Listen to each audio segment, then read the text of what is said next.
So a lot of our users ask us, okay, like what is GEX1, what is GEX2, what is GEX3, etc. So here we're trying to simplify this, and we showed you today. So we're taking an example of one of the assets that we cover. In this case, is the gold future contract. On the left, you see the TradingView text output that you can download from the bot, where you get the primary levels, and then you also have our GEX levels. So highlighted in red are GEX1, GEX2, GEX3, and GEX4. And as you can see from the chart, those would be the ones that are plotted in the chart, so with the arrow. So the wide green arrow would represent the GEX levels. As you can see, you have the GEX1, which is the second widest bar after the core resistance. So the widest green bar will be our core resistance, and the widest red bar would be our put support. And then obviously you have wider bars, both positive or negative, that would represent the GEX levels. So here we see GEX1. I didn't plot all of them just for simplicity, but you see GEX1 to 4 highlighted there.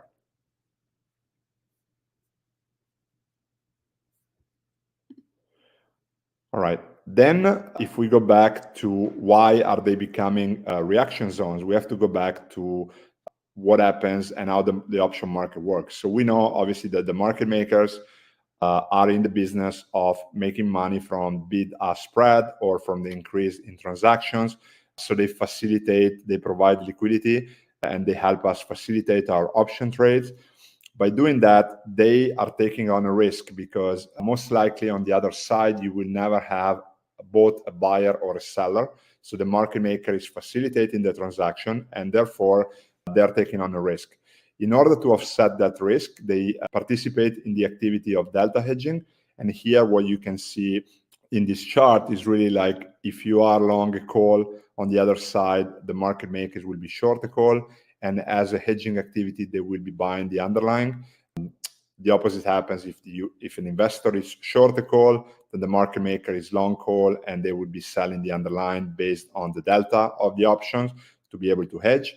So this really simplifies kind of the activity. Obviously, it's more complicated than this, but the idea is really that market makers are constantly buying and selling underlying to be able to hedge their position and their risk. And the reason why gamma is so important is because gamma represents the change of delta of an option for a unit of change in the price of the underlying, assuming other factors remain the same.